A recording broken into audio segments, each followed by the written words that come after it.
창세기 28장입니다. 1절로 9절까지입니다. 같이 읽습니다. 시작.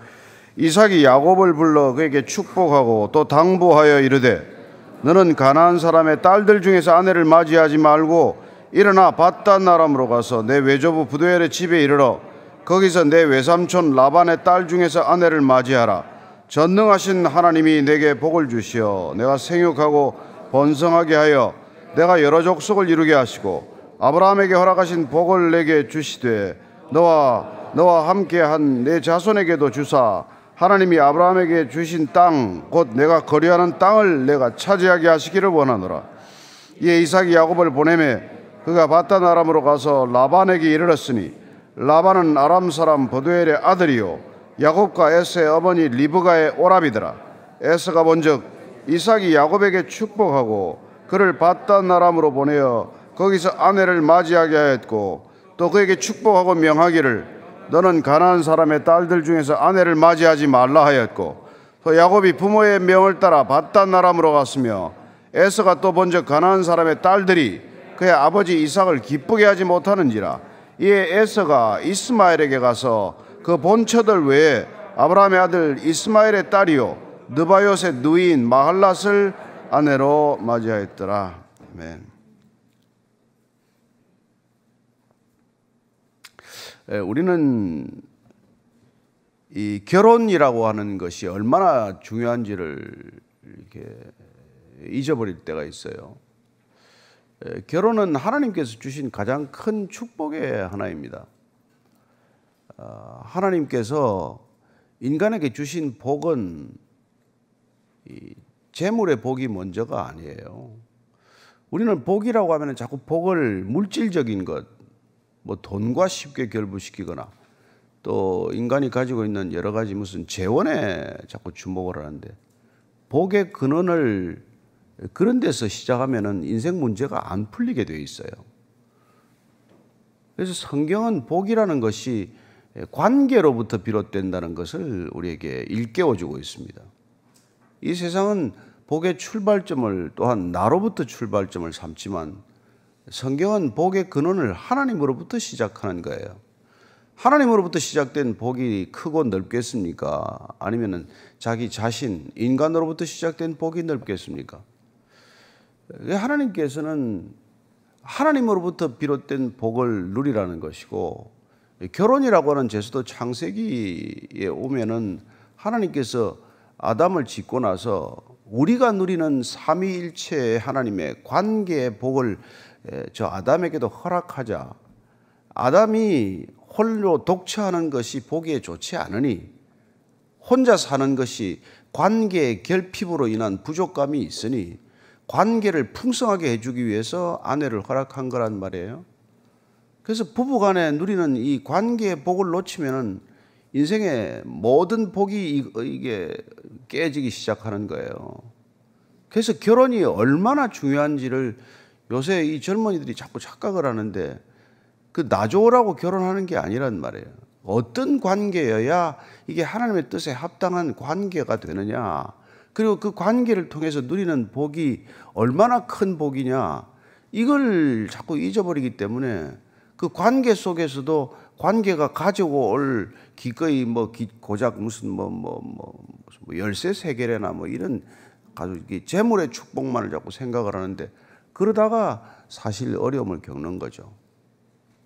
그래서 오늘 이 서론부터 제가 관계의 축복을 많이 얘기하는 이유는 그걸 예수님께서 이렇게 오시면은 바로 잡아주는 게 팔복의 개념이란 말이에요. 거기 어디 무슨 돈이 어디 있고 거기 권력이 어디 있어요.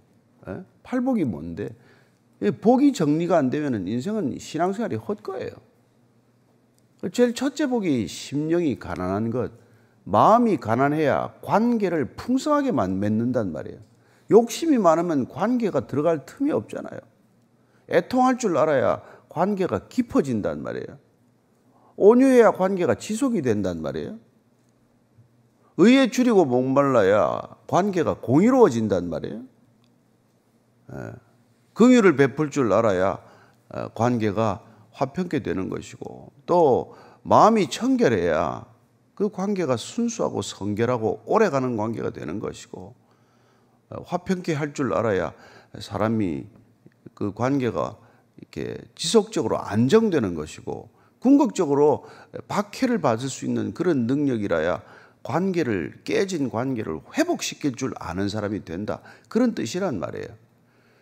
그래서 우리가 그 복에 대한 정리가 안 되면은 맨날 뭘 주시옵소서가 아니라 내가 관계를 잘 맺는 사람이 되게 해주소서, 이게 가장 중요한 기도예요.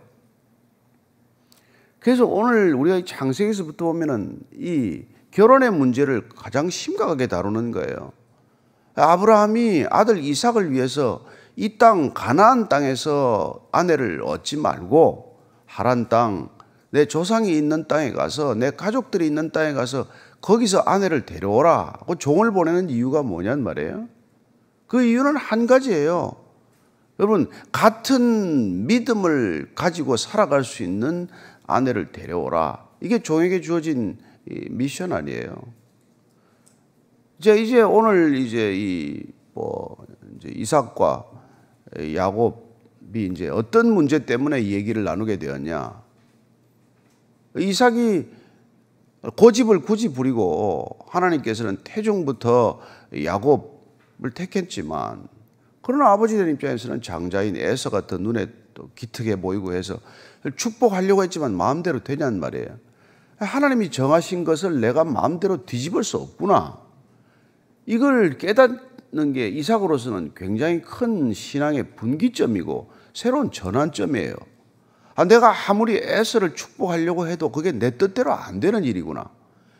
여러분, 자식 일이야 내 뜻대로 되는 자식이 어디 있어요? 그래서 자녀라는 게 아버지, 부모를 겸손하게 만들기 위해서 주어진 하나님의 선물이란 말이에요. 이건 뭐 내가 아무리 몸부림치고 발버둥 쳐도 에서를 축복할 길이 없네. 그럼 지복 지가 박차는 놈이구나. 아니, 벌써 뭐 여자를 둘씩이나 이상한 여자를 데려오지 않았어요? 그래서 오늘 이제 당부를 하는데 결혼에 대한 당부란 말이에요. 결혼은 여러분 관계 맺기예요. 하루 종일 관계 맺는 사람이 부부 아니에요? 아닙니까? 자, 28장을 그렇게 보십시오. 자, 1, 2절을 읽습니다. 시작.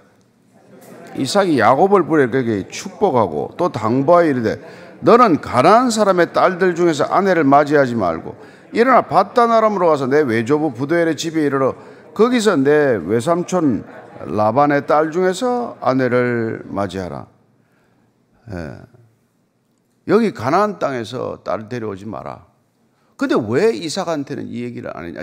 에서한테는 이 얘기를 안 했냐? 큰 아들인데 그렇게 사랑하고 좋아하면은 결혼 잘해라, 잘 데려와라 했는데 이 이삭이 에서의 눈치를 보았단 말이에요. 여러분, 자식 눈치 보는 부모가 자식을 버려놓습니다. 나무랄 건 따끔하게 나무라고, 좋아할 건 그냥 당당하게 좋아하면 되는데 자식을 두려워하고 자식 눈치를 보다가 자식을 망쳐놓는단 말이에요. 지멋대로 여자를 골라오는 걸 뭐 마다 않고 그걸 또 받아줬단 말이에요. 처음부터 이렇게 따끔하게 야곱한테 얘기하듯이 왜 못했냔 말이에요. 큰아들한테. 그러니까 지금 와서 이제 일을 그르치고 나서 큰아들한테 이제 이렇게 당하고 나서 둘째 아들 야곱한테는 너는 그런 결혼하지 마라. 거의 리브가하고 뭐 이삭하고 그렇게 싸울 일이 없어요. 또 리브가가 뭐 갈수록 힘이 세지고 기세가 등등해서 내가 볼 때 이삭이 큰 소리도 못 쳤을 것 같아. 근데 이게 근심이 되는 게 하나 있는데 그게 뭐냐니까 이게 큰 아들이 데리고 온 두 여자, 그것도 하나만 데려온 게 아니라 해 족속의 딸들 둘이나 데려와가지고 하는 게 마음에 근심이 되었다고 되어 있어요. 보십시오. 그 여인들이 들어옴으로써 관계가 하나도 기쁘지 않단 말이에요. 관계의 복을 잃어버린 것이죠. 그래서 야곱에게 너는 그러지 말아라. 그래서 일어나 밧단 아람으로 가라고 되어 있어요. 근데 보면은 리브가가 내 오라버니를 라반에게 가라고 말하면서 라반은 하란으로 가라 그랬어요. 그래서 이 하란으로 가라는 것과 아버지 지금 이삭이 밧단 아람으로 가라는 건 두 가지 지명이 같다는 것을 대충 알 수 있습니다. 하란이라고도 하고 또 밧단 아람이라고도 이렇게 부르는 지명이 같다는 것을 알 수 있어요. 그래서 내 외조부 부두엘의 집에 가서 외삼촌 라반의 딸 그 중에서 아내를 맞이해라. 정해줬단 말이에요.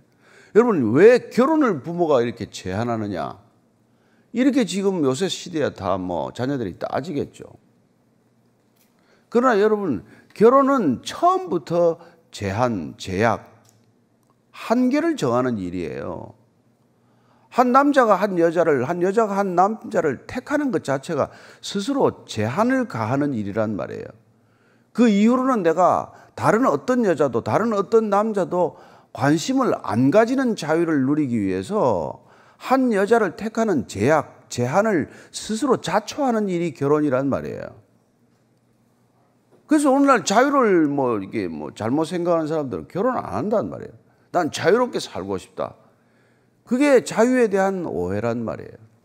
그게 자유에 대한 오해가 어디서부터 비롯되냐면은 하나님을 부인하는 데서부터 비롯되는 거란 말이에요. 하나님을 인정하는 건 내 자유를 제한하는 일이니까 나는 싫다. 그래서 본질적으로 나는 하나님으로부터의 자유를 추구하겠다. 그래서 신은 죽었다 그런 소리를 하는 거란 말이에요. 그러나 그 결과가 뭡니까? 결국은 자기 존재를 부정하는 결과에 이르고 만단 말이에요. 참 인간이 좌우지간. 그래서 끊임없이 자유를 주장하는 사람들은 보면 결국은 제가 볼 때 정신 이상에 걸리고 말아요. 해밍웨이 같은 작가가 무슨 권총 자살할 일이 뭐가 있어요? 왜 무슨 실존주의 철학자들이 이렇게 자살이 많아요? 왜 그렇게 무슨 지성적인 프랑스의 지적 풍토를 이끌어가는 사람들이 동성애가 그렇게 많습니까? 다 자유를 추구한대. 그 자유라는 게 기껏 해봐야 성적 방종이에요. 유럽의 나라치고 무슨 허리 밑에 얘기는 묻지도 말라, 얘기도 하지 말라는 그런 성적 방종이나 음란을 부추기더니 그 나라 꼴들이 다 어떻게 되어 있습니까? 그러니까 우리가 그 주어지는 한 가지 제한, 제약은 하나님께서 인간을 지으시고 인간의 관계 축복을 위한 제한인데 그 제한을 뚝을 터버리고 나면은 관계가 엉망진창이 되어버렸단 말이에요. 모든 관계가 뒤죽박죽이에요. 그러고 나서는 어디서부터 문제를 풀어야 할지를 모르게 되는 것이죠. 어떻게 풀어야 될지. 하나님을 부정하고 어디서 문제를 풉니까? 그래서 지금 오늘 이 이삭이 에서와 야곱을 비교하면서 정신을 차린 거예요, 이제. 내가 내 고집대로 되는 게 아니구나. 그리고 자녀를 축복하는 게 가장 중요한 게 결혼에 대한 제한을 가하는 것이구나. 결혼에 대한 제약이야말로 인생을 자유롭게 하는 가장 첫 단추구나. 이걸 깨달은 것이죠. 그래서 참 보면은 제가 그래서 결혼 상담하기가 제일 난 안 한다는 원칙을 가지고 있어요. 내한테 결혼 상담하지 마라. 내가 무슨 상담 전문가도 아니고. 지가 무슨 좋다고 골라와 놓고 지금 나한테 와서 뭐라고 지금 맞네 안 맞네 욕을 해대끼고 말이에요. 뭐 때문에 나한테 욕을 네 남편 욕을 하고 네 아내 욕을 하냐고 내가 그렇게 얘기를 하는데. 지가 골랐으면 끝까지 책임이나 지든지 안 그러면 빨리 관계를 정리하든지 와서 욕을 한다 때린다 나보고 어쩌라는 거예요.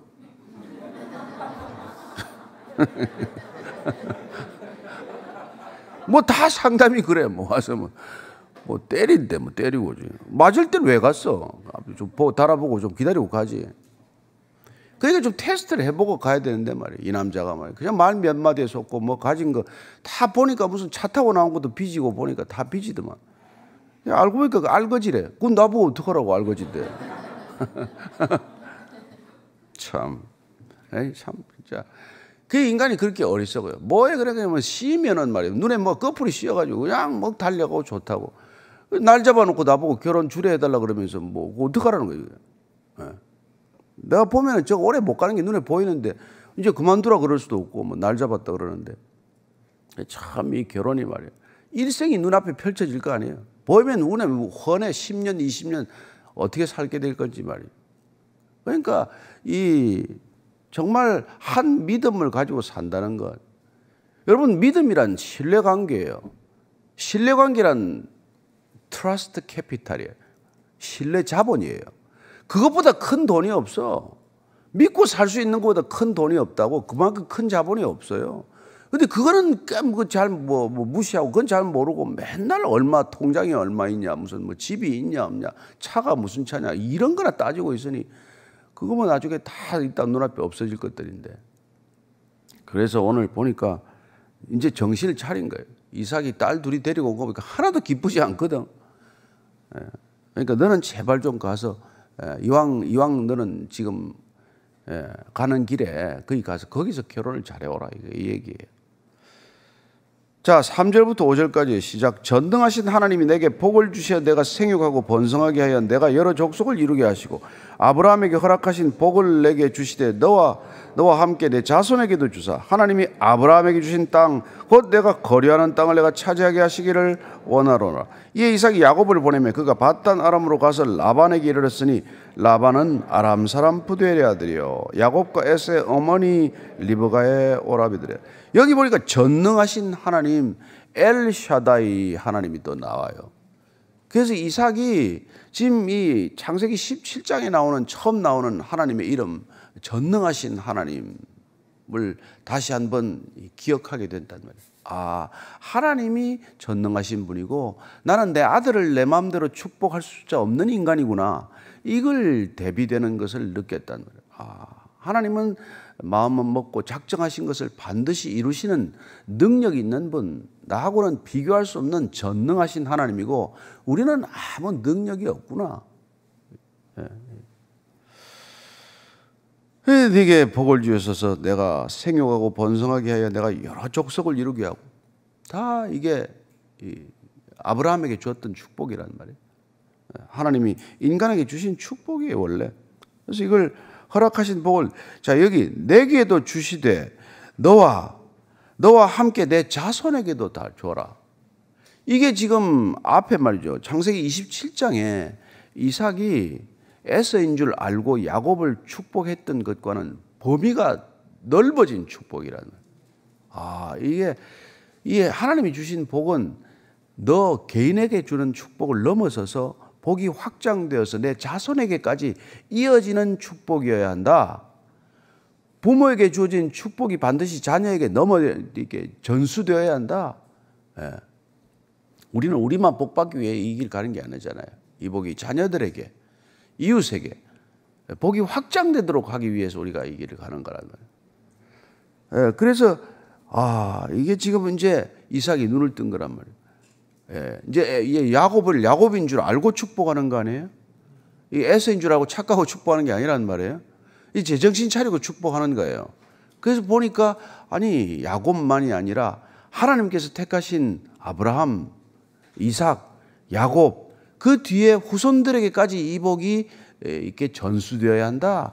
이걸 정신이 번쩍 든 거란 말이에요. 여러분 이 복이 자녀들에게 끊어지면 헛일이에요. 우리가 지금 이 나라가 자식 낳지도 않지요. 이거 뭐 기독교는 지금 유럽이 망해가는 것보다도 훨씬 빠르고 미국이 쇠락하는 것보다도 훨씬 빠르게 쇠락하고 있잖아요. 왜? 복이 전수되지 않으니까. 왜? 우리가 그 복을 모르고 우리가 세상의 복만 따르니까. 그 자녀들이 보기에는 저렇게 도대체 부모님처럼 살아가지고는 이게 세상의 복도 못 얻고 아무 복도 눈에 안 보이는데 뭘 어떻게 해야 될지 모르니까 다 믿음을 떠나버린단 말이에요. 그래서 우리가 자식을 위해서 할 수 있는 것은 정신 차리고 믿음 생활하는 것밖에 없어요. 우리가 전심으로 하나님을 사랑하는 것 말고는 자녀를 붙들어 둘 수 있는 길이 없습니다. 우리는 하나님을 별로 잘 섬기지도 않으면서 자꾸 믿음 안으로 들어오라니까 애들이 들어오냐고요. 안 들어오죠. 부모가 하나님께 목숨을 걸어야 애들이 믿음을 생활을 할까 말까 한데 부모가 신앙의 목숨을 걸지 않는데 어느 자녀가 그렇게 신앙의 목을 매겠어요. 그러니까 저는 자녀들에게 무슨 성경 읽어라 교회를 나와라 와라 가라 할 겁니다. 우리가 하나님을 사랑하는 게 눈에 보여야 된다는 말이에요. 예?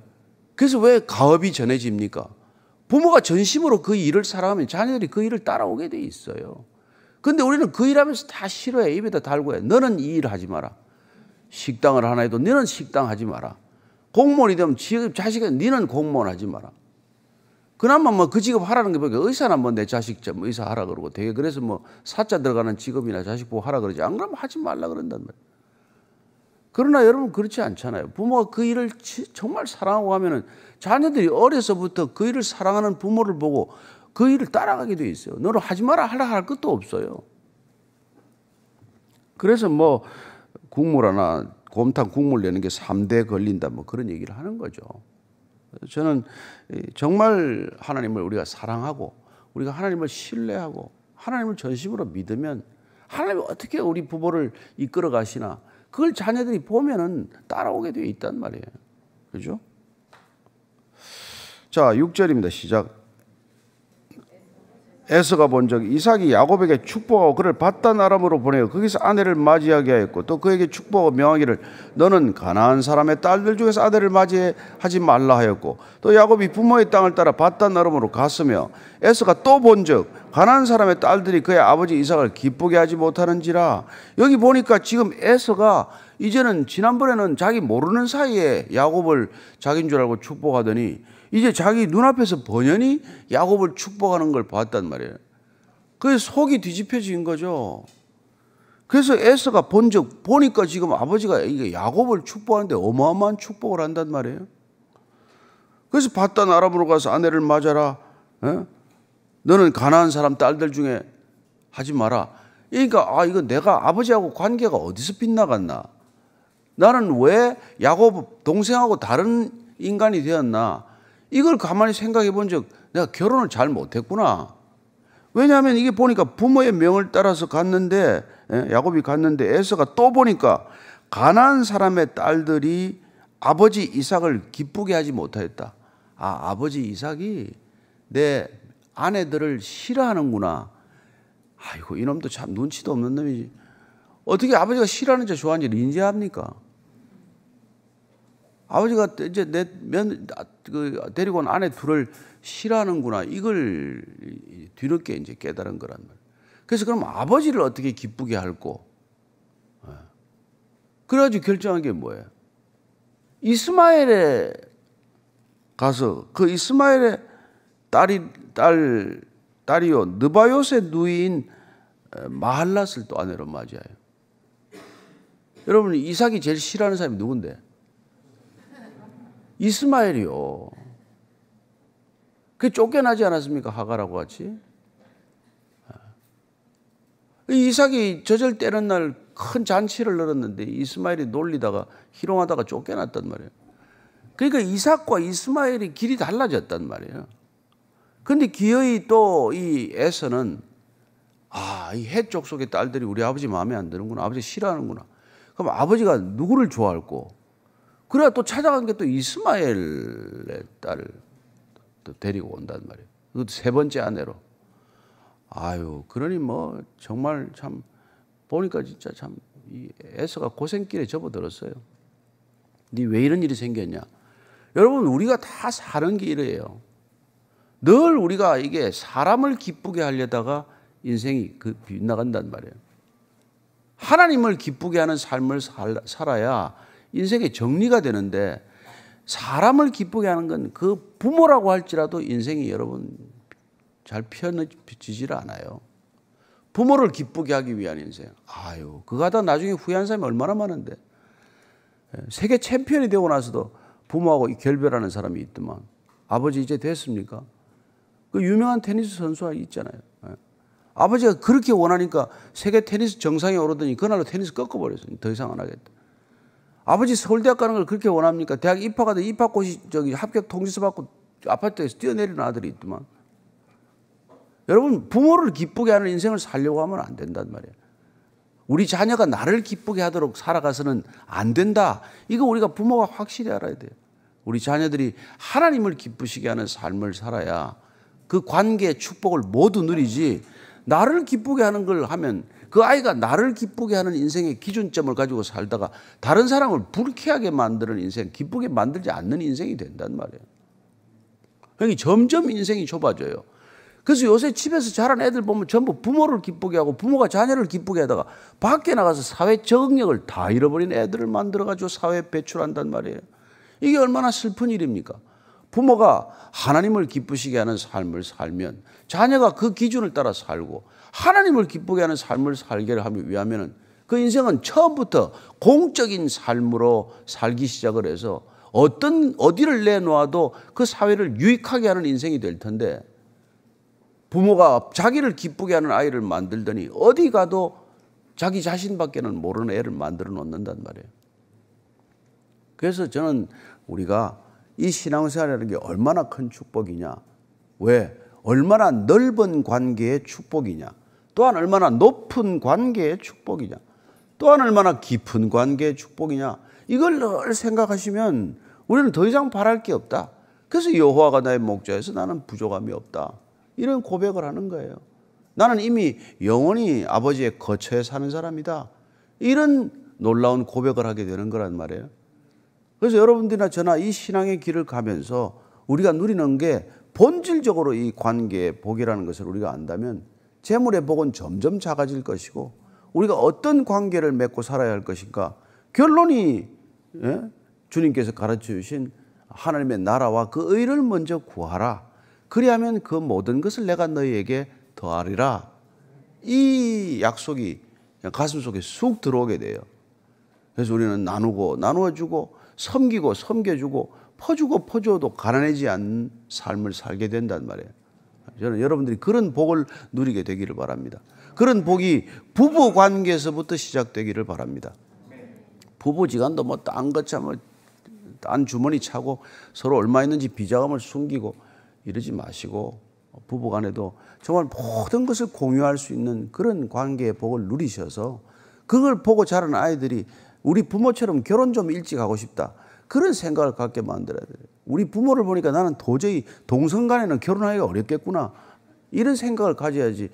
내가 우리 부모를 보니까 나는 정말로 이성간에 결혼은 어렵겠구나. 이런 생각을 만들어 놓은 세상이 되어서 어떡하겠습니까? 저는 오늘날 그 모든 책임이 우리에게 있다는 것을 다시 한번 깊이 한번 오늘 돌아보는 기도의 자리가 되기를 축복합니다. 기도하겠습니다. 하나님 아버지, 정말 오늘 이삭이 드디어 정신 차리고 야곱에게 결혼 잘해라. 가서 바단 아람으로 가서 거기서 믿음의 딸을 얻어라 라고 말할 수 있는 얘기를 에서에게 했다면은 에서도 훌륭한 결혼을 할 수 있었을 텐데 아버지가 뒤늦게 깨닫는 바람에 에서는 어쩌면 희생이 되었는지도 모르겠습니다. 하나님, 우리가 자녀를 키우면서도 늘 첫애한테 너무 큰 기대를 하다가 또 실망을 하고 둘째는 버려두었다가 실망을 하고 셋째쯤 낳아야 정신 차리는 부모가 되지 않게 하시고 늘 자녀들에게 하나님을 기준점으로 삼을 수 있도록 어려서부터 태어나면서부터 태중에서부터 말씀으로 양육하는 부모가 되게 해 주옵소서.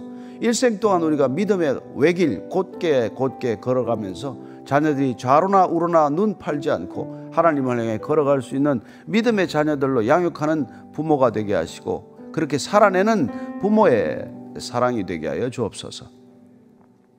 이제는 십자가에서 인생의 기준점을 다시 한번 골고다 언덕에 세우신 우리 구주 예수 그리스도의 은혜와 하나님 아버지의 원하신 사랑과 성령의 날마다 깨닫게 하심과 충만하게 하심이 오늘 어떤 가정을 이루어야 믿음의 가정, 하나님의 나라가 이 땅에 이루어지는지를 다시 한번 확인하고 그렇게 믿음을 우선으로 하나님만을 기준으로 살기를 결단한 이전에 고개 숙인 모든 믿음의 형제 자매들 위해, 믿음의 가정 위에, 믿음의 교회 위에 지금부터 영원까지 함께 하시기를 간절히 축원하옵나이다. 아멘.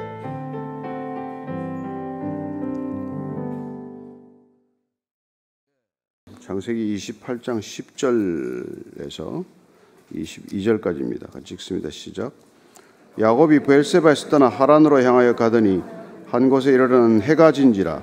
거기서 유숙하려고 그곳에 한 돌을 가져다가 베개로 삼고 거기 누워 자더니 꿈에 본즉 사닥다리가 땅 위에 서 있는데 그 꼭대기가 하늘에 닿았고 또 본즉 하나님의 사자들이 그 위에서 오르락 내리락 하고 또 본즉 여호와께서 그 위에 서서 이르시되 나는 여호와니 너의 조부 아브라함의 하나님이요 이삭의 하나님이라.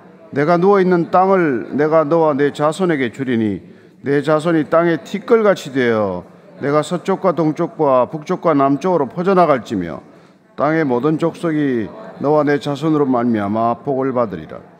내가 너와 함께 있어 내가 어디로 가든지 너를 지키며 너를 이끌어 이 땅으로 돌아오게 할지라. 내가 네게 허락한 것을 다 이루기까지 너를 떠나지 아니하리라 하신지라. 야곱이 잠이 깨어 이르되 여호와께서 과연 여기 계시거늘 내가 알지 못하였도다. 이에 두려워하여 이르되 두렵도다. 이곳이여 이것은 다름 아닌 하나님의 집이요 이는 하늘의 문이로다 하고 야곱이 아침에 일찍 일어나 베개로 삼았던 돌을 가져다가 기둥으로 세우고 그 위에 기름을 붓고 그곳 이름을 베델이라 하였더라. 이 성의 옛 이름은 루스더라. 야곱이 서원하여 이르되 하나님이 나와 함께 계셔서 내가 가는 이 길에서 나를 지키시고 먹을 떡과 입을 옷을 주시어 내가 평안히 아버지 집으로 돌아가게 하시오면 여호와께서 나의 하나님이 되실 것이요 내가 기둥으로 세운 이 돌이 하나님의 집이 될 것이요 하나님께서 내게 주신 모든 것에서 10분의 1을 내가 반드시 하나님께 드리겠나이다 하였더라. 아멘. 우리 인생에는 많은 일들이 일어나지만은 어떤 극적인 전환점을 누구나 맞게 됩니다. 어떤 큰 사건일 수도 있고 또 어떤 중요한 만남일 수도 있고 또 어떤 생각이 하나 나를 사로잡아서 인생의 전환점, 어떤 분기점 같은 걸 만들 수 있겠죠. 그러나 가장 큰 전환점, 우리가 공통적으로 고백할 수 있는 전환점이라면 어떤 인생의 전환점을 가장 중요한 전환점으로 기억을 하시겠습니까? 하나님을 만나는 사건이죠. 예수님을 나의 주라고 고백하는 사건 아니겠어요? 그래서 BC와 AD로 역사가 갈라지듯 우리 인생이 갈라지는 것 아닙니까? 그때 우리는 우리의 귀로만 듣던 하나님이 아니라 눈으로 보는 하나님, 내가 만나는 하나님을 고백하게 되는 것이죠. 오늘 야곱이 그 나의 하나님을 만나는 고백하는 그런 시간입니다. 10절 11절 다시 읽습니다. 시작. 야곱이 브엘세바에서 떠나 하란으로 향하여 가더니 한 곳에 이르러는 해가 진지라. 거기서 유숙하려고 그곳에 한 돌을 가져다가 베개로 삼고 거기 누워 자더니 브엘세바에서 하란까지 가는 길은 대략 한 880km, 한 900km 가까운 거리예요. 이게 천천히 걸으면 뭐 한 달은 좋게 잡아야 되는 거리입니다. 뭐 청년들의 급한 걸음으로 가더라도 20일 이상 걸리는 그런 거리예요. 브엘세바에서 지금 이 베델까지의 거리는 또한 한 90여 킬로 이상 될 거예요. 그러니까 한 사흘길 정도 간 거예요. 이틀 내지 사흘길을 가서 해가 졌는데 본인이 유숙을 하겠다고 노숙을 결정한 거예요. 보통 이 당시에는 뭐 마을이 나타나면은 마을로 들어가서 낯선 집이라고 하더라도 두드리면 잠을 청할 수 있는 시대 아닙니까? 근데 지금 야곱이 얼마나 마음이 공고했던지 그런 사람을 집에 찾아가기보다도 이게 정말 돌로 베개를 삼고 노숙을 결정했다는 거예요. 이게 32장 10절에 가보면 제가 읽어드리겠습니다. 본인이 정말 호를단신으로 지팡이 하나 가지고 떠났다고 이렇게 돼 있어요. 창세기 32장 10절인데 나는 주께서 주의 종에게 베푸신 모든 은총과 모든 진실하심을 조금 더 감당할 수 없사오나 내가 내 지팡이만 가지고 이 요단을 건넜더니 지금은 두 때나 이루었나이다. 그 정말 뭐 어떻게 의지할 바 없는 그런 곤고한 심령으로 지금 떠나는 거예요. 그러니까 돌베개를 베고 누워서 그 하늘을 보고 있으면 어떤 생각이 들겠습니까? 그는 비로소 하나님을 간절히 원하는 심정이 되지 않았겠어요? 하나님은 우리가 찾아가서 만나는 분이 아니라 곤고한 심령, 가난한 심령에 찾아오시는 분이라는 것을 우리는 이 야곱 얘기를 통해서도 알 수 있어요. 야곱이 그동안 뭐 아버지 이삭을 통해서 하나님을 안 불렀겠습니까? 기도를 하지 않았겠습니까? 그러나 지금 이 심지어는 정말 너무나 간절한 심령이 되는 것이죠. 내가 과연 순적하게 라반 삼촌 댁에 외갓집에 갈 수 있을까? 이런 마음으로 지금 떠난 길이라는 것을 알 수 있습니다. 자, 12절이에요. 시작. 꿈에 본적 사닥다리가 땅 위에 서 있는데 그 꼭대기가 하늘에 닿았고 또 본적 하나님의 사자들이 그 위에서 오르락 내리락 하고 꿈에 잠시 잠이 들어서 꿈을 꾸는데 사닥다리가 하늘에 닿았다고 되어 있어요. 이게 무슨 말이겠습니까? 어떻게 사닥다리가 땅에서 하늘까지 닿습니까? 하늘과 땅이 연결되어 있다는 것을 안 것이죠. 여러분, 땅의 사건은 하늘의 사건과 연결되어 있다는 것을 우리가 아는 게 영적인 눈을 떴다 이런 얘기 아니에요. 우리가 지금 일어나는 이 많은 일들이, 이 땅에서 일어나는 일들이 하늘에 이렇게 연결되어 있는 일이다. 여러분, 하늘에서 결정되지 않은 일이 땅에서 결정되지 않는다. 그런 말이 있어요. 하늘에서 결정된 일이 땅에서 실현될 뿐이다. 그렇게 말하는 것이죠. 그래서 우리는 이 땅에 일어나는 모든 일들이 어떤 영적 배후를 가지고 있다. 여러분, 전쟁이 그냥 납니까? 살인사건이 그냥 납니까? 우리는 그 많은 일들이 무슨 연유로 일어나는지를 미루어 짐작하거나 적어도 알 수 있는 사람들 아니에요? 그게 지금 비록 꿈에서지만은 사닥다리가 하늘에 닿아 있다라는 것. 나중에 보십시오. 하늘이 열린다 이런 표현을 쓰지 않아요? 예수님께서 세례를 받으실 때 하늘이 열렸다. 스데반이 돌에 맞아 죽어가면서도 눈을 들어 보니 하늘을 보니 하나님과 예수님께서 그 보좌 우편에 서 계신 것을 보고 나서 그는 뭐라 그럽니까? 저들이 무슨 일을 하는지 모릅니다. 저들 용서해 주옵소서. 누구한테 기도합니까? 눈앞에 보인 주님께 기도하는 것을 봅니다. 근데 그게 하나님의 사자들이, 천사들이 그 위에 오르락내리락 하는 것을 보고, 그리고는 또 본적 13절 14절입니다. 시작. 또 본적 여호와께서 그 위에 서서 이르시되 나는 여호와니 너의 조부 아브라함의 하나님이요 이삭의 하나님이라. 내가 누워있는 땅을 내가 너와 내 자손에게 주리니 내 자손이 땅에 티끌같이 되어 내가 서쪽과 동쪽과 북쪽과 남쪽으로 퍼져나갈지며 땅의 모든 족속이 너와 내 자손으로 말미암아 복을 받으리라. 이거 보니까 아브라함에게 해주던 약속을 다시 언약을 주시는 것을 봅니다. 그리고는 아브라함의 하나님, 이삭의 하나님, 나는 그 하나님이라고 말하는 것이죠. 할아버지의 하나님, 아버지의 하나님, 그 하나님이 이제 너의 하나님이 되어 주시겠다는 것이고, 그 약속, 그 언약을 받는 모습입니다. 그래서 15절에 보면 어떤 언약을 또다시 확정해 주십니까? 같이 읽습니다. 내가 너와 함께해서 내가 어디로 가든지 너를 지키며 너를 이끌어 이 땅으로 돌아오게 할지라. 내가 내게 허락한 것을 다 이루기까지 너를 떠나지 아니하리라 하신지라. 자, 여기 보면 이제는 할아버지하고 아버지하고 했던 약속에서 또 한 번 더 나가는 것을 보게 되는데, 그게 뭐냐니까 이제는 내가 너를 떠나지 않겠다. 처음 하는 약속이에요. 그게 너와 함께 있겠다. 함께 가겠다. 어디로 가든지 내가 너와 함께 하겠다. 임마누엘의 하나님 아닙니까? 항상 함께 하시는 하나님. 자, 동행의 하나님, 동행을 약속해 주십니다. 또한 너를 지킨다. 보호를 약속해 주세요. 너를 이끌어 간다. 인도하시는 하나님, 인도해 주시는 하나님. 내가 너를 돌아오게 하겠다. 귀환을 약속하는 하나님. 이게 우리 영적 여정 전체를 말하는 것이죠. 항상 함께 하시는 하나님, 나를 끝까지 이끌어 주시고 인도하시는 하나님, 나를 지켜주시고 보호해 주시는 하나님, 그리고 나를 돌아오게 하시는, 내가 떠났던 곳으로 돌아오게 하시는 하나님. 우리는 새하늘 새 땅으로 돌아갈 것이에요. 거기까지 인도해 가시는 하나님이 저와 여러분의 하나님이신 줄로 믿습니다.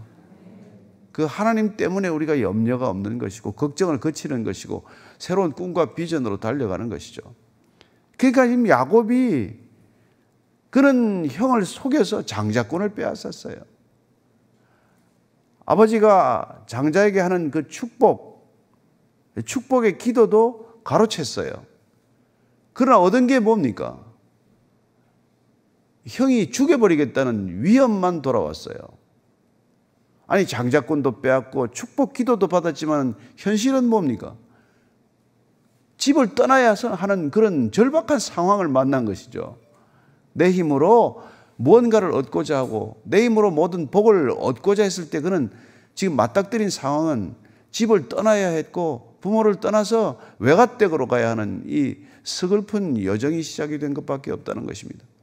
그러나 그런 상황을 통해서 하나님은 가난해진 야곱, 더 이상 욕심을 낼 수 없는 그런 절박한 상황에 빠진 야곱을 찾아와 주셔서 만나 주시고 그리고 약속해 주신다는 것입니다. 여러분, 성경도 여러분들이 절박한 일이 있어야 읽히지 그냥 설렁설렁 읽으면 안 읽혀요. 무슨 읽었는지 나중에 기억도 안 나요. 설교도 그렇습니다. 그냥 뭔가 일이 절박해야 저게 나한테 하는 말씀이구나 들리지. 안 그러면 저 양반이 오늘 설교 준비가 됐나 안 됐나 이런 것만 자꾸 보이지 들리지도 않아요. 여러분, 심령이 가난한 자는 복이 있나니 천국이 저희 것입니다. 마음에 살이 찌면 아무것도 안 들려요. 여러분들 늘 마음이 가난해지기를 바랍니다.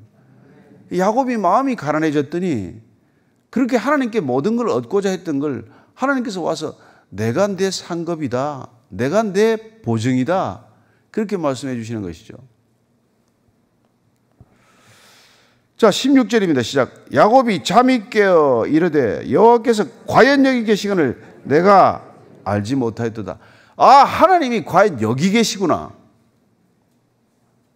아버지 이삭의 하나님은 브엘세바에만 계셨는데 이제 본인이 곤고한 심령이 되어서 베델에 돌베개 베고 누워있더니 하나님께서 사닥다리를 타고 오르락내리락 하시는 천사들과 함께 나타나셔서 이런 중요한 언약, 일생일대 언약, 야곱 일생의 가장 중요한 전환점이 될 만한 약속을 해 주셨으니 하나님 여기 계시네. 여러분, 하나님이 여기 계십니다. 그 하나님은 항상 여러분이 함께 계시는 하나님은 여러분과 동행하실 때 지금 여기 계신 하나님을 고백할 수 있어야 한다는 것입니다. 신앙은 지금 여기 계신 하나님을 이렇게 고백할 수 있는 신앙이 되어야 한다는 것이죠. 거기 가야 있습니까? 저기 가야 계십니까? 요새 미국에 뭐 어디 쉐도남 가는데 잘 간다 그러더라고요. 거기 가면 영적 기운이 강하게 느껴진다는. 여러분, 성지순례 간 사람들 중에서 뭐 정말 예수님의 발자취에서 은혜를 많이 받고 오는 분도 있지만 거기 가서 주님 못 만나고 온 사람이 태반입니다. 상인들만 득실득실 만나고 바가지만 쓰고 와가지고 주님이 과연 거기 안 계시네 그러고 온 사람이 더 많아요. 저는 이 자리에서 주님이 여기 계시구나 그렇게 고백할 수 있게 되길 바랍니다. 그게 신앙이에요. 그 당시에 고대 근동 신앙은 로컬 갓이에요. 지역신입니다. 이렇게 자기들이 믿는 신이 한정된 장소에 한정된 영역을 주관한다고 생각한 것이죠. 예를 들어서 뭐 우리가 그리스 로마 신화에 많이 나오는 뭐 무슨 뭐 바다의 신 같은 포세이돈, 이건 바다만 주관하는 신이에요. 그죠? 근데 이게 어떻습니까? 하나님은 만유의 하나님이시요 어디든지 계시는 하나님, 이 하나님을 우리가 고백하는 거라는. 하나님이 꼭 거기 가야, 거룩한 곳에 가야 있는 게 아니란 말이에요.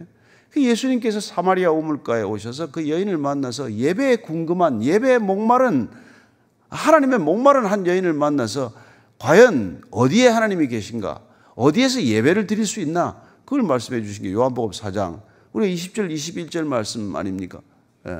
여기도 아니요 거기도 아니요 신령과 진정으로 예배 드릴 때가 오나니 바로 지금이 그때라. 저와 여러분들이 여기서 신령과 진정으로 예배 드리면 이곳에 주님께서 그 예배를 받으시는 줄로 믿습니다.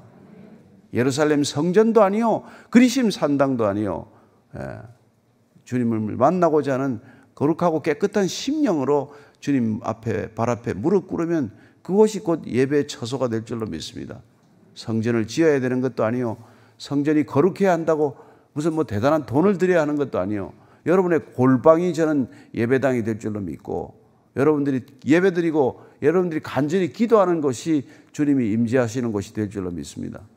그게 지금 오늘 이 야곱이 고백하는 거예요. 아, 나는 그게 브엘세바에 우리 아버지하고만 계신 줄 알았더니 아니구나. 여기 돌베개를 베고 누워있는 이곳 베델, 베델은 루스에 있는 성 밖에 있는 조그마한 곳이에요. 베델은 하나님의 집이란 뜻이에요. 베트엘, 하나님의 집. 여기가 과연 하나님의 전이로구나. 하나님의 집이구나. 오늘 저와 예배드리는 이 처소가 하나님의 전인 줄로 믿습니다. 자, 17절 이하입니다. 시작. 이에 두려워하여 이르되 두렵도다. 이곳이여 이것은 다름 아닌 하나님의 집이요 이는 하나님의 문이로다 하고 야곱이 아침에 일찍 일어나 베개로 삼았던 돌을 가져다가 기둥으로 세우고 그 위에 기름을 붓고 그곳 이름을 베델이라 했더라. 이 성의 옛 이름은 루스더라. 루스라고 하는 성 가까이 성 밖에 있는 한 장소에서 그가 잠들었다가 돌베개를 대고 잠들었던 그곳을 베델이라고 부르게 된 것이죠. 그래서 루스를 베델이라고 부르기도 하는 그런 지명이 된 것입니다.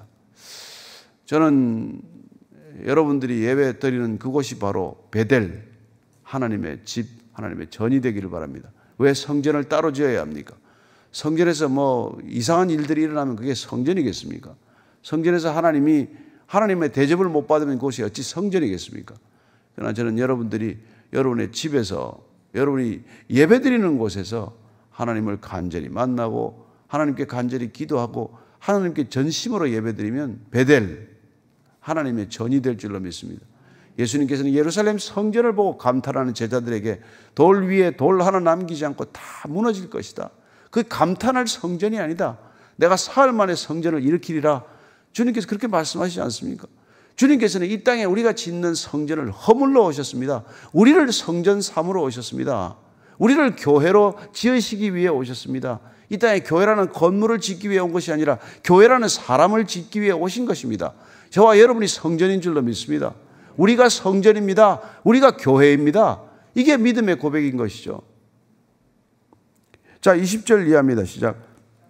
야곱이 서원하여 이르되 하나님이 나와 함께 계셔서 내가 가는 이 길에서 나를 지키시고 먹을 떡과 입을 옷을 주시어 내가 평안히 아버지 집으로 돌아가게 하시오면 여호와께서 나의 하나님이 되실 것이요 내가 기둥으로 세운 이 돌이 하나님의 집이 될 것이요 하나님께서 내게 주신 모든 것에서 10분의 1을 내가 반드시 하나님께 드리겠나이다 했더라. 나의 하나님, 성경에 처음 나오는 편이에요. 나의 하나님.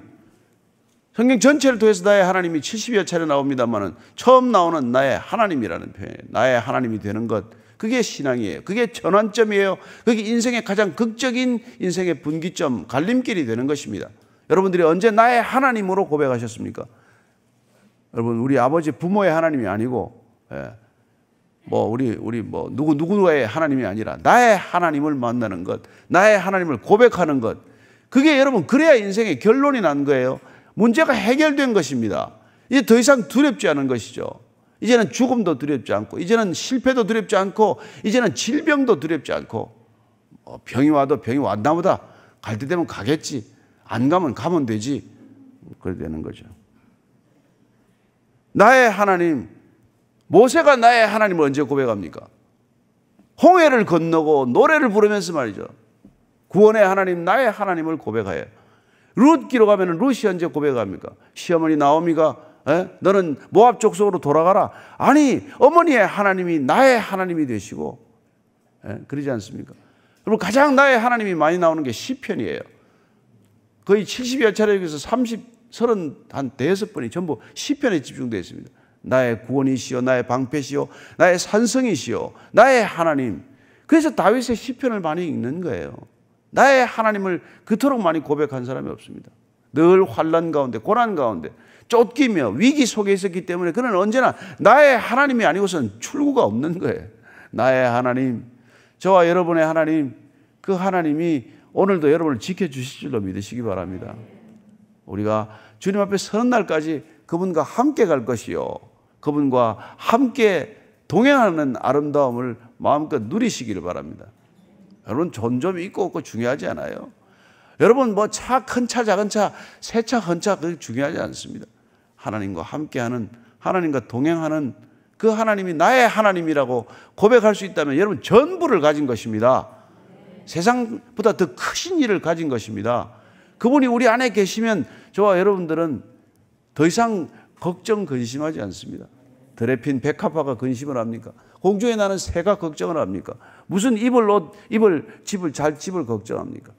비록 돌베개를 베고 이 루스밭 성곽 밖에 사람이 없는 곳에 잠들었지만 그가 하나님을 만났을 때 나의 하나님을 고백하고 그 하나님이 나를 지켜주시겠다는 약속, 보호의 약속, 인도의 약속, 귀환의 약속을 받고 나서 그는 이제 발걸음이 한결 가벼워진 것이죠. 그리고는 그렇게 고백하는 것입니다. 하나님이 내게 주신 모든 것에서 10분의 1을 내가 반드시 하나님께 드리겠나이다. 근데 이제 이게 이 야곱이 아직까지도 어떤 신앙이에요? 조건부 신앙이에요. 나를 돌아오게 하시면, 내게 다 해주시면, 그러면 내가 10분의 1을 드리겠다. 10분의 1은 우리가 잘 알대로 이렇게 아브라함이 멜기세덱에게, 살렘 왕 멜기세덱에게 그들라오멜 동맹군을 쫓아가서 조카 롯과 모든 그의 재산을 찾아가지고 돌아올 때 10분의 1이라는 말이 처음 나왔고, 우리가 11조라는 말은 레위인들에게 주는 11조 말이 이제 처음 나오는 것이지만, 뭐 10분의 1이라는 게 꼭 고정된 말입니까? 저는 여러분들이 10분의 9를 드릴 수 있는 풍성함을 누리게 되기를 바랍니다. 여러분들 전부를 드려도 하나님께 아깝지 않다는 고백을 드리기를 원합니다. 10분의 1을 드린다는 것은 상징적인 것이지 그게 묶이는 것은 아니라는 것입니다. 야곱이 그 감사함, 그 기쁨, 그 감격을 하나님께 표현하기 위해서 이런 말을 했지만, 그러나 중요한 것은 무엇입니까? 그가 하나님을 만났다는 것입니다. 여러분, 인생에 하나님을 만나는 것보다 중요한 사건이 없고 하나님을 만나는 것보다도 급한 일이 없습니다. 세상에 무슨 일이 제일 급합니까? 여러분, 급하고 중요한 일을 자기 우선순위대로 살아가다가 나중에 쇼펜하우어 말처럼 우물쭈물하다가 내가 죽는 날 만날 줄 알았다, 그런 고백하지 마시고 젊어서부터, 청년의 때부터, 아니 지금부터 하나님을 만나고 하나님과 동행하는 늘 일상을 누리시기를 바랍니다. 오늘 이런 고백이 저와 여러분의 고백이 되기를 바라고, 이런 기도가 저와 여러분의 고백이 되기를 바랍니다. 하나님, 나의 하나님이 되어주소서. 나의 하나님을 고백할 수 있게 해주소서. 나의 하나님으로 만족하다고 말할 수 있게 하소서. 나의 하나님으로 인해 나는 부족함이 없다고 주님께 선포할 수 있게 해주소서. 세상을 향하여도 그렇게 담대함으로 살게 해 주옵소서. 그게 저와 여러분의 기도면 하나님께서 얼마나 그 기도를 기쁘게 받으시겠습니까? 오늘 같이 기도할 때 나의 하나님께 고백하는 그런 기도의 시간이 되기를 축복합니다. 같이 기도하십시다. 하나님 아버지, 야곱이 형으로부터 모든 것을 다 빼앗고 가로챘다고 생각하지만 현실은 손에 쥔 것은 아무것도 없습니다. 그는 이제 두려움 속에서, 외로움 속에서 삼촌 라반의 집을 찾아가야 하는 절박한 상황, 돌베개를 베고 어디서도 잘 수 없는, 어쩌면 밤에 한기가 뼛속까지 스며드는 그 순간에, 돌베개를 자고 잠들었을 그 순간에 주님께서는 만나 주셨습니다. 그 가난한 10년 가운데, 절박한 10년 가운데 찾아오셔서 내가 너를 끝까지 동행할 것이고, 내가 너를 지키고 보호할 것이고, 내가 너를 인도할 것이고, 너가 이곳에 돌아올 때까지 내가 너를 떠나지 아니하리라고 하는 이 약속 하나로 그는 정말 이 믿음의 여정을 떠나게 되는 것을 봅니다. 하나님, 우리도 그런 믿음의 여정을 떠났습니다. 하나님, 손에 쥔 게 아무것도 없고 아무것도 우리 눈앞에 현실이 된 것이 없지만, 그러나 주님께서 내가 너의 하나님이 될 것이라고 약속해 주셨사오니 오늘도 나의 하나님, 그 나의 하나님과 동행하는 아름다운 하루가 되게 하여 주시옵소서. 하나님, 주님께서는 그 나의 하나님이 얼마나 가까웠던지 아버지 하나님으로도 부족하셔서 아빠라고 부르도록 하셨습니다. 늘 우리를 지켜보시고 늘 우리와 함께 하시는 아빠 하나님께 오늘도 하루를 맡겨드리오니 주님, 우리의 모든 발걸음이 주의 걸음 되게 하시고 우리의 모든 손길이 주의 손길 되게 하여 주시옵소서.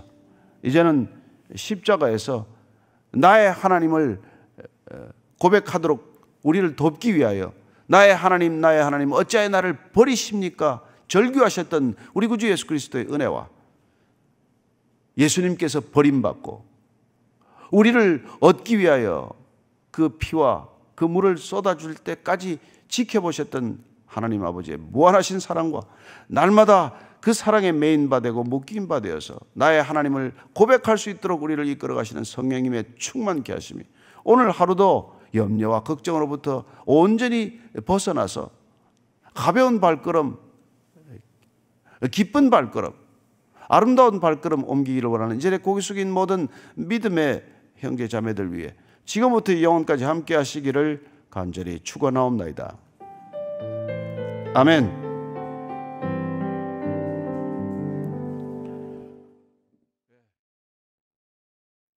아멘. 창세기 29장 1절로 20절까지 말씀 같이 읽습니다. 시작. 야곱이 길을 떠나 동방 사람의 땅에 이르러 본즉 들에 우물이 있고 그 곁에 양 세 떼가 누워 있으니 이는 목자들이 그 우물에서 양 떼에게 물을 먹임이라. 큰 돌로 우물 아귀를 덮었다가 모든 떼가 모이면 그들이 우물 아귀에서 돌을 옮기고 그 양 떼에게 물을 먹이고는 우물 아귀 그 자리에 다시 그 돌을 덮더라. 야곱이 그들에게 이르되 내 형제여 어디서 왔느냐? 그들이 이르되 하란에서 왔노라. 야곱이 그들에게 이르되 너희가 나홀의 손자 라반을 아느냐? 그들이 이르되 아노라. 야곱이 그들에게 이르되 그가 평안하느냐? 이르되 평안하니라. 그의 딸 라헬이 지금 양을 몰고 오느니라. 야곱이 이르되 해가 아직 높은즉 가축 모일 때가 아니니 양에게 물을 먹이고 가서 풀을 뜯게 하라. 그들이 이르되 우리가 그리하지 못하겠노라. 때가 다 모이고 목자들이 우물하기 위해서 돌을 옮겨야 우리가 양에게 물을 먹이느니라. 야곱이 그들과 말하는 동안에 라헬이 그의 아버지의 양과 함께 오니 그가 그의 양들을 치고 있었기 때문이더라.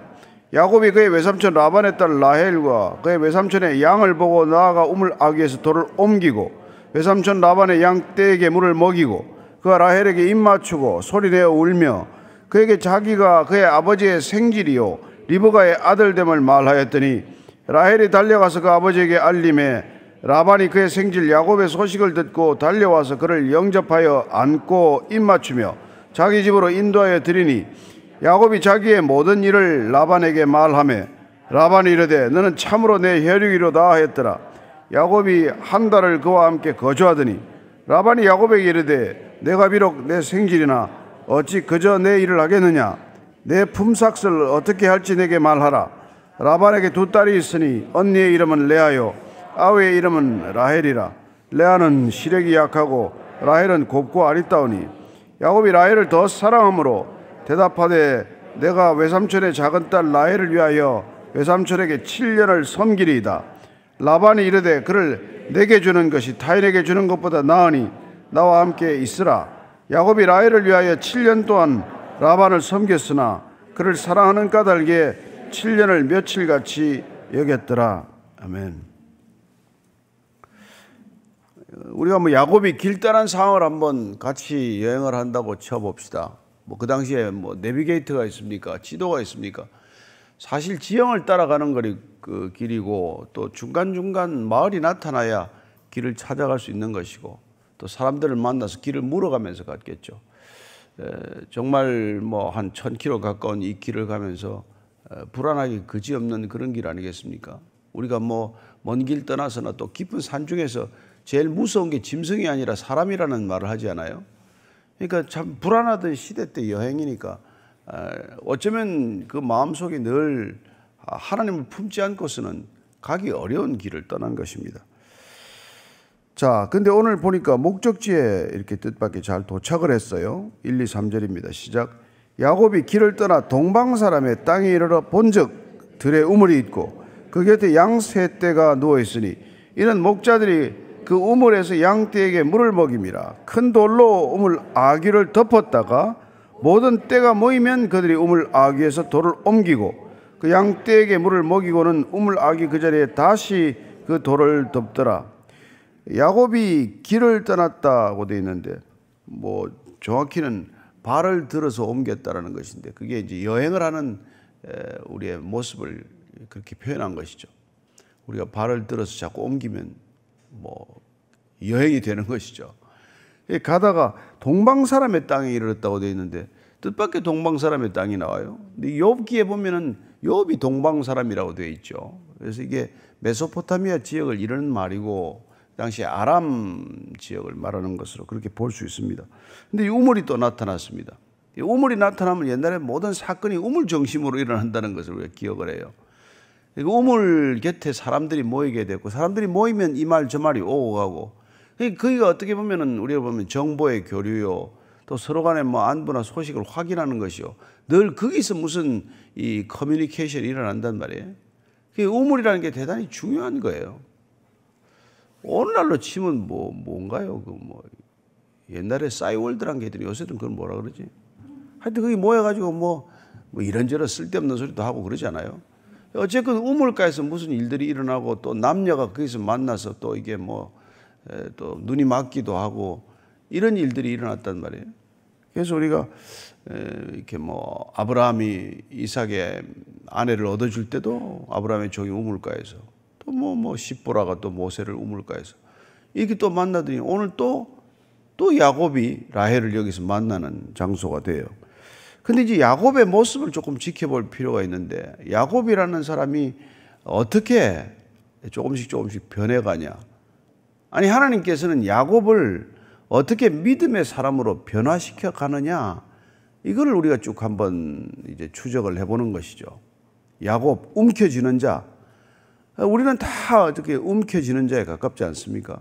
뭐라도 하여튼 움켜쥐고 살려고 하고 움켜쥐어야 좀 안심이 되고 더 많은 것을 움켜쥐고자 하는 그런 면에서 누구나 야곱과 같은 성품이 조금씩 있는데 그 야곱을 하나님께서 어떻게 믿음의 족장, 믿음의 조상 반열에 이렇게 넣어가느냐는 것이죠.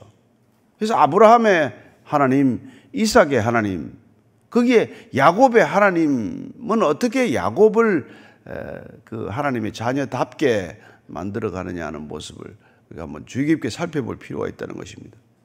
오늘 이렇게 우물가에 이르렀는데 보니까 양 세 떼가 누웠다는 거 보니까 목자 세 사람이 이제 양 떼를 몰고 가다가 이 우물가에 모인 거예요. 세 떼가 누웠다고 되어 있으니까. 그러니까 목자들이 그 우물에 이제 모여서 양떼에게 물을 먹이기 위해서 모여 있는 거예요. 근데 그 돌로 큰 돌이 우물 아귀를 덮고 있다고 되어 있습니다. 따라서 우리가 그 당시의 상황을 그 삶의 모습이나 관습들을 알 수가 있는 거죠. 우물이라는 게 사람들이 모인다는 점에서 보면 하나의 공동체의 구심점이 되는 것이고 어떻게 보면 그 당시에는 우물 공동체라고 할 만큼 그런 이제 삶의 터전이 되는데 여기 보니까 우물에 돌을 덮어 놓았다고 되어 있어요. 그 옛날에 보면 여러분들이 뭐 이 지금 여기 우물물 마셔본 사람이 여기 10사람이나 될래나?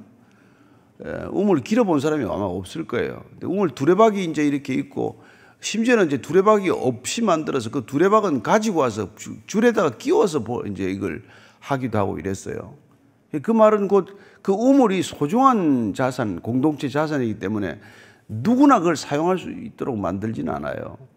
그래서 이제 보통 뭐 시골에 가면은 우물을 덮어놓는데 그걸 나무로 덮든지 뭐 이렇게 덮지 이 지역은 이제 그 돌로 덮어놨다고 이게. 그러니까 외지인들이 이 우물을 함부로 마시거나 또 짐승이 와서 거기 우물 먹겠다고 들어간다거나 하는 이런 것들을 막는 것이죠. 뭐 심지어는 물의 증발을 막기도 하고 심지어는 그게 외지인들이 와서 돈을 받고 물을 먹게도 했다는 겁니다. 그래서 이 우물가를 이렇게 이제 가게 되는데 이게 이제 보니까 양떼를 몰고 와가지고 물을 안 먹이고 그 목자들이 앉아서 너스레를 들고 있는 것 같았어요.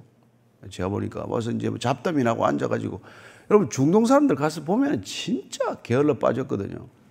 일 안 해요. 하여튼 뭐 어디 호텔이나 로비에 앉아가 맨날 뭐 이렇게 앉아가지고 수염이나 만지고 앉아가지고 뭐 쓸데없는 소리 나고 뭐 오고 가는 여자들이나 보고 이 자주 게을러 빠진 거 이루 말할 수 없습니다. 근데 그 가서 또 살아보면 이해가 돼요. 그 더운 날씨에 뛰어다닐 수가 있습니까? 급히 다닐 수가 없어요. 이렇게 더운 지방에 가면 전부 몸이 리듬이 전부 이렇게 느려지게 되어 있어요. 이렇게 느려 빠졌다라고 얘기하기도 어려워요.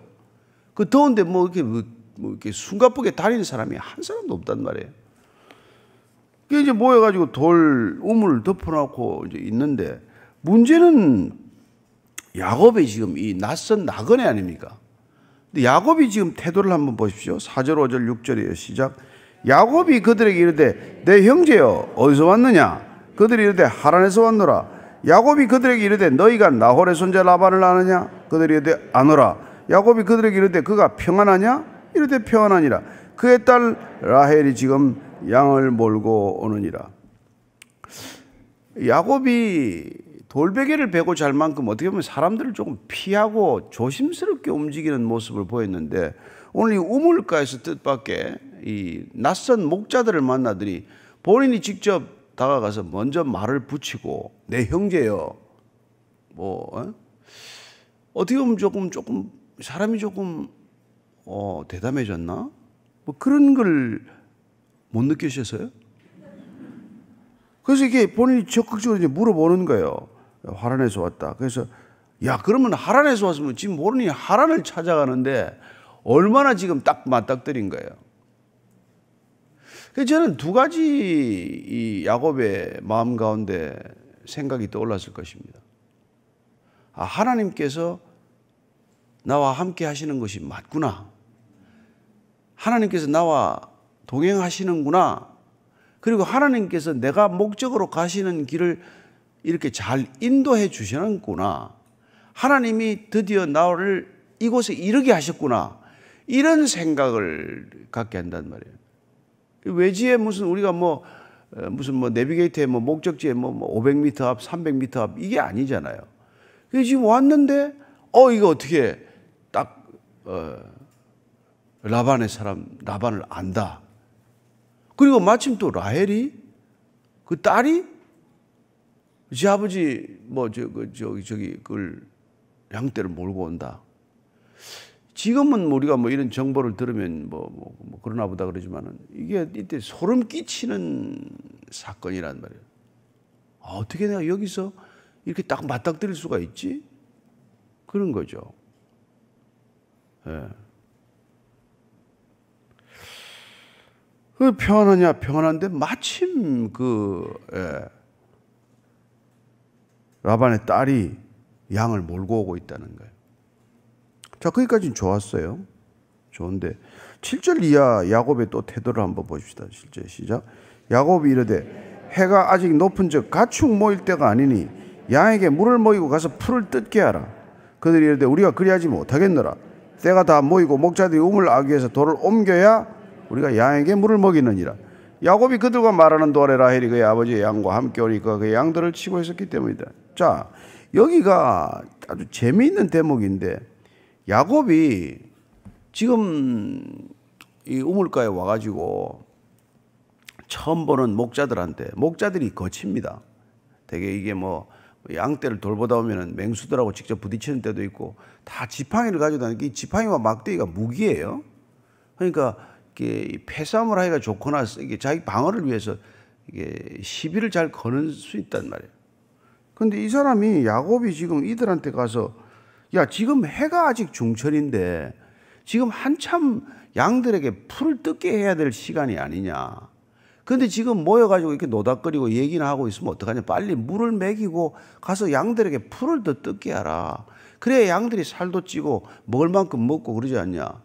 왜 지금 이 중천에 목이 마를 양에게 이게 시간인데 양떼를 데려다 풀어놓고 물도 먹이지도 않고 이렇게 하냐.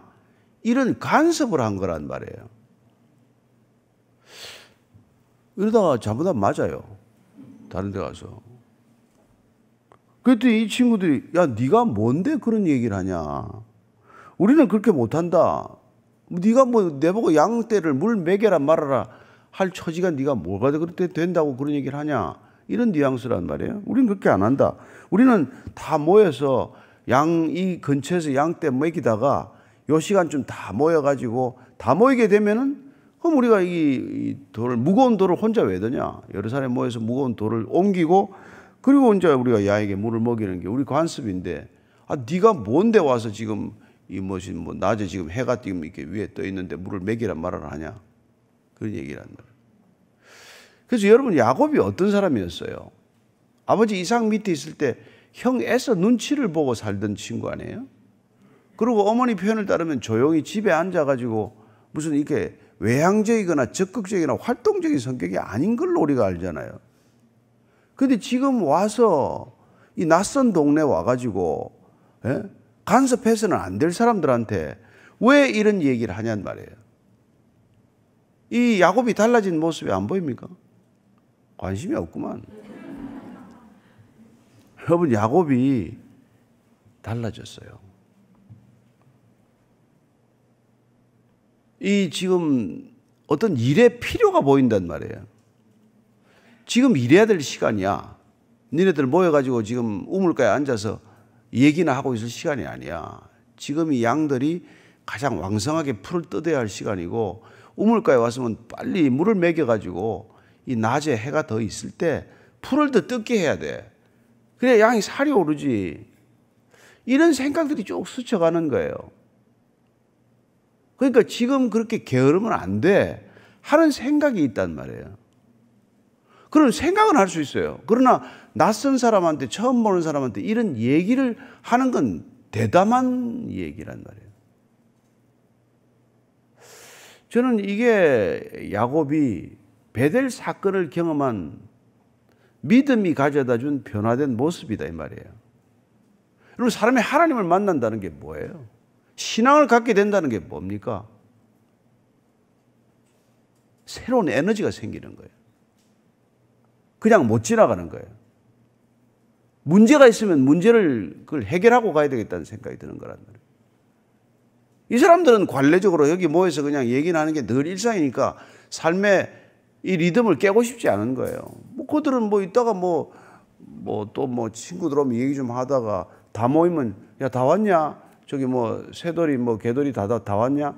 그러면 다 오면 이제 확인하고 이제 그때 뭐 우물을 옮겨가지고 물 먹이고 그냥 가면 되는 거죠. 근데 야곱이 그 살아가는 삶의 패턴에 문제점을 발견하고 그 문제점을 그냥 스쳐 지나가지 않고 그 문제를 해결하겠다고 나서는 적극적인 면모로 사람이 바뀌었다는 걸 알 수 있단 말이에요. 이게 여러분 하나님을 만난 사람과 만나지 않은 사람의 차이란 말이에요. 하나님을 만난 사람은 문제가 눈에 들어오고 그 문제를 해결하겠다는 의지가 생기지만 그런 열정이 없는 사람들이 이 세상 대부분이란 말이에요. 그냥 살던 대로 사는 거예요. 하던 대로 하는 거예요. 여러분 어제처럼 살고 내일이 달라지기를 바뀌는 것처럼 바보 같은 생각이 어디 있습니까? 하던 대로 하면서 어떤 변화가 일어나기를 기대하는 게 무슨 그게 뚱딴지 같은 생각이에요. 그러니까 삶이 바뀌지 않고서는 절대 아무것도 바뀌지 않는단 말이에요. 생각이 바뀌는데 행동이 따르지 않으면 아무것도 달라지지 않아요. 생각이 누구나 하죠. 그러나 그 생각을 행동에 옮기는 사람과 그 생각으로 그냥 끝나는 사람의 차이 아니겠어요? 누군들 문제가 있다는 걸 모르겠어요. 그러나 뭐 문제는 문제고 그냥 그대로 내버려 두는 거란 말이에요. 그래서 저는 야곱이 베델에서 하나님을 만났더니 하나님께서 야 내가 너와 함께 할 거야. 응? 내가 너를 지켜줄 거야. 내가 너를 인도할 거야. 내가 너를 돌아오게 할 거야. 그 약속을 받고 언약의 사람이 되었기 때문에 그는 더 이상 소극적이고 뒤에 주춤주춤 머물러 나가 있고 뭐 이런 사람이 아니란 말이에요. 앞으로 나가서 자기 생각을 개진할 줄도 알고 해결책을 말할 줄도 알고 문제를 풀고자 하는 의지가 생겼다 이 말이에요. 그게 좋은 신앙이 뭡니까? 바른 신앙이 뭘까요? 저는 여러분들이 내 문제, 남의 문제를 떠나서 어떤 문제가 상황이 있을 때 그 문제를 적극적으로 해결하고자 하는 의지가 생겨야 된단 말이에요. 내팽개 쳐놓고 아이고 뭐 어찌 되겠지 뭐. 어찌 되기는 뭐가 어찌 돼요. 어찌 돼. 여러분 문제가 눈에 띄었다는 것은 나한테 그 문제를 해결할 수 있는 능력도 주셨고 기회도 주셨고 그 문제를 해결할 책임도 주셨다는 뜻이에요. 그래서 우리가 그 문제를 놓고 기도하는 거 아니에요? 기도하고 또 행동해야 되는 거죠. 그죠? 그래서 이제 뭐 지금 라헬이 나타난 거예요. 자, 10절 이하 15절까지 제가 좀 읽어드릴게요. 야곱이 그의 외삼촌 라반의 딸 라헬과 그의 외삼촌이 양을 보고 나아가 우물 아귀에서 돌을 옮기고 외삼촌 라반의 양떼에 물을 모이고 그가 라헬에게 입 맞추고 소리내 울며 그에게 자기가 그의 아버지 생질이요 리브가의 아들됨을 말하였더니 라헬이 달려가서 그 아버지에게 알리매 라반이 그의 생질 야곱의 소식을 듣고 달려와서 그를 영접하여 안고 입 맞추며 자기 집으로 인도하여 드리니 야곱이 자기의 모든 일을 라반에게 말하며 라반이 이르되 너는 참으로 내 혈육이로다 하였더라. 자, 여기까지 제가 읽었는데 지금 보십시오. 순서를 한번 보세요. 이제 라반의 딸 라헬이 나타났는데 보니까 혼자서 우물 오기에 돌을 옮기네. 이 지금 앞에는 보면 몇 사람이 모여야 이 돌을 옮기는 거예요. 그리고 또 우물에 돌을 덮는 이유는 아무나 옮기도록 돌을 덮지 않습니다. 그렇지 않겠어요? 꽤 큰 돌이어서 혼자 옮기기가 거의 어려운 돌인데 야곱이 이게 무슨 힘이 났는지 돌을 옮겨 놓는 걸 보게 된단 말이에요. 그리고 그 돌을 마음대로 옮길 수 있습니까? 그 사람들 눈 뜨고 있는데 저 녀석이 어디 굴러온 돌이 날아온 돌이 박힌 돌을 빼냐 이런 생각 아니에요. 우리나라 같은 다 그런 거 아니에요? 그런데 그 돌을 적극적으로 본인이 옮기고 지금 라헬인지 확인했습니까? 라반의 딸인 거 알아요? 그냥 그 목장에 목동들이 지금 라반의 딸이 온다 양떼를 데리고 온다니까 그냥 보기가 무섭게 돌을 옮겨놓고 뭐 보기가 왔다 갔다 하지. 아니 이 녀석이 이런단 말이에요. 나는 이게 이 야곱이 얼마나 이게 지금 달라졌는지 그게 신통망통하단 말이에요. 그러고는 양떼에게 물을 먹이고 나서는 라헬에게 입을 맞추고 뭐 때문에 입을 맞춰요? 그리고 소리내어 울고 막 흐느끼듯이 운다 이런 뜻이에요. 흑흑흑흑 막 이렇게 우는 거예요. 근데 이걸 슬퍼서 우는지 기쁨으로 우는지는 이 문맥 속에서 판단을 해야 돼. 흑흑 우는데 기뻐서 이게 우는 거란 말이에요. 한 달 동안 걸어오면서 정말 외롭고 고독한 걸음을 걸어오다가 드디어 만나는 거예요. 그래서 내가 네 아버지 생질이다, 조카다 자기 소개를 한 거예요. 이게 순서가 다 바뀌어 있어요. 원래는 라헬이 오면 내가 네 라헬 맞냐, 나는 뭐 야곱이다, 우리 어머니가 리브가다, 우리 어머니 리브가하고 네 아버지 라반은 남매지간이다, 이렇게 소개를 하고, 그리고는 반갑다, 그래서 울고 뭐 눈물이 찔끔찔끔 짜다가 이제 뭐 입을 맞추고, 그리고 양떼 내가 좀 먹일게, 요게 순서, 정상적인 순서란 말이에요. 근데 야곱이 지금 어떻게 양떼부터 물을 먹이더니 그 다음에 입을 맞추더니 울더니 그러고 나서 내가 누구라고 소개를 한단 말이에요. 이런 역순, 인생을 살아가는 순서가 상식적인 순서가 아니라 완전히 통째로 뒤바뀌는 사건들이 일어난단 말이에요. 이게 믿음을 가진 사람, 열정을 가진 사람, 문제가 눈에 보이는 사람, 해결할 의지가 있는 사람이 살아가는 삶의 방식이란 말이에요. 늘 사람들이 뭐 어떻게 하나, 사람들 뭐 눈치를 보면 이 사람은 어떻게 하나, 그 사람의 틈바구니 속에서 아무것도 움직이지 못하는 그런 눈치형 인간이 아니라 적극적인 문제 해결형 인간이 된단 말이에요. 저는 이 시대의 믿음의 사람들이 이렇게 문제를 향해서 뛰어들 수 있는 사람, 문제를 향해서 열정을 가지고 그 문제를 해결할 줄 아는 사람이 되기를 축복합니다. 그러니까 믿음 없이 보이는 사람들이 사실은 믿음 있는 사람들이고, 믿음 있다고 무슨 신앙생활 하는 사람들이 가장 보면은 어떻게 보면 좀 비겁한 거죠. 세상 사람들이 볼 때는 쟤들은 뭐 기도는 한다는데 뭔 일을 하는 거예요 도대체. 야곱에게 바른 믿음이 들어갔기 때문에, 바른 믿음은 사람을 어떻게 바꾸냐, 이걸 봐야 된다는 거죠. 자, 그 이후에 14절 하반절 이하를 읽습니다. 시작. 야곱이 한 달을 그와 함께 거주하더니 라반이 야곱에게 이르되 내가 비록 내 생질이나 어찌 그저 내 일을 하겠느냐, 내 품삯을 어떻게 할지 내게 말하라. 아래 위로 문맥을 보면 라반은 옛날에 아브라함 종이 올 때는 막 한 미천 듬뿍 가져와가지고 엄청 반갑게 맞고 그랬는데, 이 야곱도 뭘 좀 가져온 줄 알았더니 완전히 이게 빈털털이란 말이에요. 한 달간 먹여주고 났더니 이 자식이 진짜 빈털털이네, 아무것도 없네, 이런 생각이 든 거예요.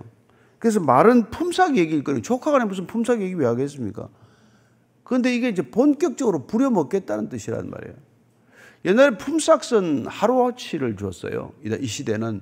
그래서 이 신명기 24장 15절에 품삯에 관한 규정이 있는데 제가 읽어드릴게요.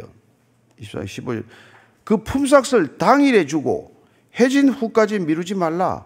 이는 그가 가난함으로 그 품삯을 간절히 바람이라. 그가 너를 여호와께 호소하지 않게 하라. 그렇지 않으면 그것이 내게 죄가 될 것임이니라. 이 당시 품삯을 이렇게 꼭 지불했어야 해요. 품삯 얘기를 하려면 매일 지불했어야 되고, 당시 품삯을 조사한 사람들에 따르면은 한 목동들에게 지급하는 품삯이 1년에 은 13개일 정도로 되어 있어요. 은 13개일. 그게 지금 어쨌거나 지금 라반은 야곱이 자기 딸을 달라고 하는 눈치는 이제 보아서 알겠는데 그냥 줄 수 없단 말이에요. 그렇잖아요. 그 당시엔 지참금 형태로 가져가야 되는데, 그래서 이 지참금 형태로 보통 가져온 돈이 가장 뭐 일반적인 게 한 30세겔 내지 40세겔, 한 3년 연봉 내지 4년 연봉 정도를 이 지참금으로 지불하고 딸을 데려갔단 말이에요. 그런데 지금 완전히 이게 야곱은 빈털터리로 왔단 말이에요. 그래서 품삯 얘기를 주고 내가 이제 노동을 통해서 계산을 좀 해보자는 거예요. 그때 이제 야곱이 7년을 봉사해요. 7년. 그러니까 라헬을 사랑하기 때문에 그 30세겔, 40세겔이면 한 3년, 4년 안에 배로 지불하겠다는 뜻이에요.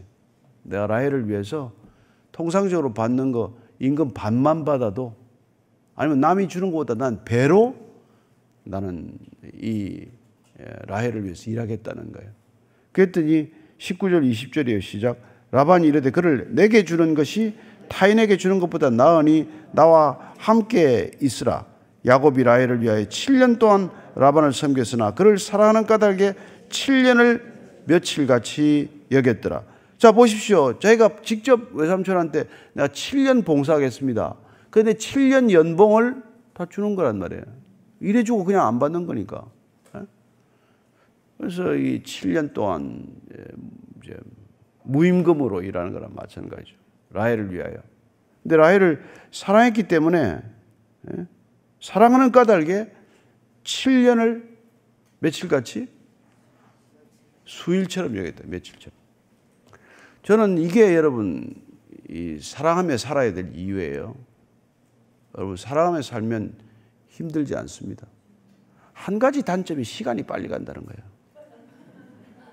오래 살고 싶으면 누구를 막 미워하십시오. 시간이 안 가요. 시간이 안 가요. 근데 누구를 사랑하면 문제가 다 좋은데 시간이 빨리 가는 게 문제야. 저는 이 말이 액면 그대로 와닿습니다. 베이직 교회가 10년 됐어요. 제게는 수일처럼 느껴집니다. 며칠 안 된 것 같아. 그렇게 됐어? 제가 이게 싫었으면 아이고 한 30년 한 것 같아. 그렇게 할 게 아니란 말이에요. 7년이 며칠처럼 느껴진다는 이 놀라운 사랑의 능력이에요. 지루하지 않습니다. 지루할 새가 없어요.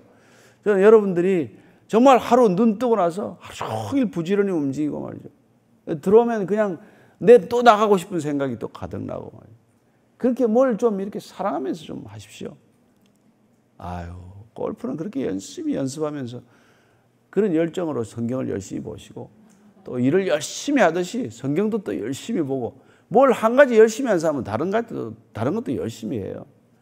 야곱이 저는 집에서 형 에서와 아버지 이삭 밑에서는 소극적인 성품이었다가 혼자서 고난을 만나더니 고난 끝에 예수님을 만나더니 하나님을 만나더니 그런 이렇게 달라진 모습이 되었다는 거예요.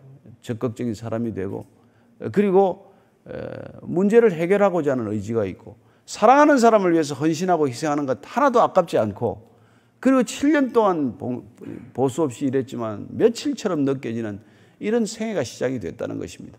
저는 여러분들에게 그런 사랑으로 인해서 뜨거운 열정과 사랑으로 인해서 삶의 시간들이 잘 지나가게 되기를 바랍니다. 네, 기도하겠습니다. 하나님 아버지 7년이 수일처럼 지나가는 것처럼 그렇게 우리가 정말 마음과 뜻과 목숨을 다해 살아가는 생애가 되게 하시고 그 생애 헛된 생애가 아니라 하나님을 위하여 며칠처럼 여겨졌지만 그 시간이 이제는 영원으로 옮겨지는 시간이 되게 하여 주옵소서. 이제는 십자가에서 영원히 우리를 사랑하신다고 선포하신 우리 구주 예수 그리스도의 은혜와 영원의 길 끝에서 맞아주시는 아버지의 사랑과 정말 몇 년이라도 그것을 몇 시간처럼 여기게 하는 성령님의 길은 무엇이며 오늘 하루 눈 깜짝할 새에 지나가겠지만 사랑하는 사람들과 함께 사랑하는 삶의 모습으로 살기를 원하는 이 자리에 고개 숙인 모든 그리스도의 백성들 위해 진정한 교회 위에 지금부터 영원까지 함께 하시기를 간절히 축원하옵나이다. 아멘.